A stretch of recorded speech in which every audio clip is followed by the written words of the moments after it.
Hello, welcome to Miss Peepers Reading Corner. I'm Katrina, aka Miss Peepers. Let's talk about identity. Today we're discussing All Boys Aren't Blue by George M. Johnson. This is the #1 most frequently banned book in the United States last year, as according to the American Library Association.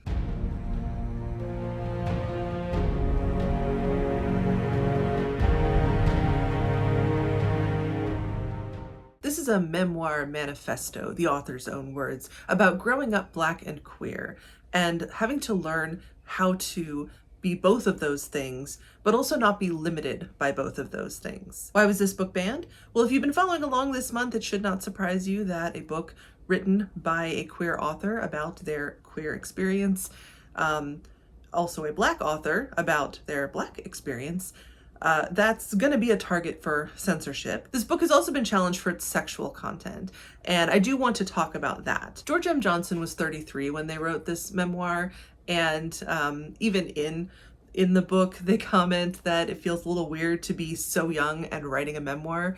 But the reason that they did this about the first part of their life was to give other queer Black kids a view into what their life could be like, and lessons that Johnson learned the hard way that most straight kids learn through popular culture, through sex education, such as it is in school, from their parents, from mentors, from their peers, particularly when it comes to sex and relationships. So Johnson describes some of their early experiences with sex. But those scenes are not in there for the sake of arousal, but rather for education. And I'll actually use the author's own words to describe why they chose to put those scenes in here. I often imagine what my first sexual experiences would have been like had I been given the ability to learn about what queer sex was, when all my straight friends and classmates got to learn about what it looked like for them. My queer sexuality was one big, risky crash course, much like other aspects of my queer existence. There's so much danger in not providing proper education about sex to kids, especially those who are having sex outside of heteronormative boxes. Sure, we learned about HIV, but in a school full of white kids, it wasn't a priority. Despite the fact that Black queer people fall into the highest risk category for it, learning sex education through a white lens made me think that I was just as invincible as my white classmates. The banana test taught us how to properly put on a condom when none of us have a banana between our legs. Being taught sex as a way of producing children rather than as an act of pleasure stripped me and others of the ability to fully comprehend what we were getting ourselves into. I really put myself in riskier situations by not knowing what I was doing and by not having the tools, resources, or supportive community to seek that knowledge. The risk factors for queer people engaging in sex continue to be higher than that of all other communities. We are prone to having a higher chance of contracting sexually transmitted infections. The CDC has already stated that 50% of Black men who have sex with men will contract HIV over their lifetime, and a quarter of Latino queer men will also contract the virus. To deny the queer community a basic sex education as teens is to perpetuate the prevalence of those statistics. Skipping ahead a little bit, I wish I had known then what you now know. But I don't regret any of my sexual experiences. And to be honest, this was the scariest chapter for me to write, because this chapter involves a vulnerability with the world that I'm still not sure I'm ready to share. My first experience was full of pleasure. My second was full of pain. But I went through that and have shared it, so maybe you won't have to. Will this part of my story be met with pushback?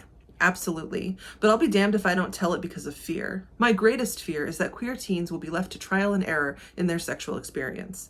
It's worth me feeling a little embarrassed so that you all are a bit more prepared. Now, something else we can glean from that passage is the intended audience of this book. George M. Johnson is writing to queer teens, specifically queer Black teens, but what's in here I think is important information for everybody. Johnson talks about the way that their family accepted them, even though they didn't always know what to say or what to do or what to teach them. But of course, not all queer people are so lucky. Many, in fact, are not. So books like this are really important, I think, in helping people understand not only that they are not alone, but if you do not identify as queer, understanding that experience better gives you more empathy and puts you in a better position should someone in your life need that kind of support from you, that you have a better idea of how to approach it, how to think about it, what to say, what kinds of research you might need to do to understand what that person is going through, and to be there for them ultimately.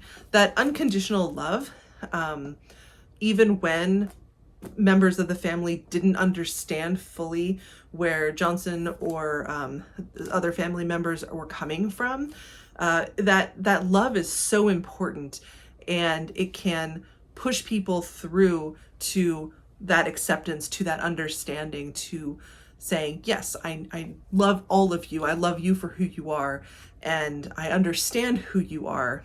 And that's a beautiful thing. And that's why you should read this book.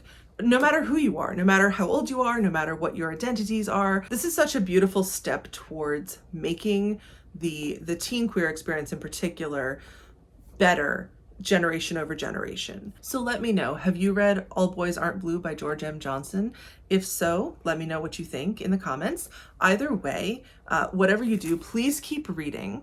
This is the last video of this year's Banned Books Week. It's been a lot of fun making all these videos, interacting with all of you in the comments. I love to see your thoughts on different books, your viewpoints, so keep those coming for sure. Soon we'll be back to our normal every 2-ish week schedule.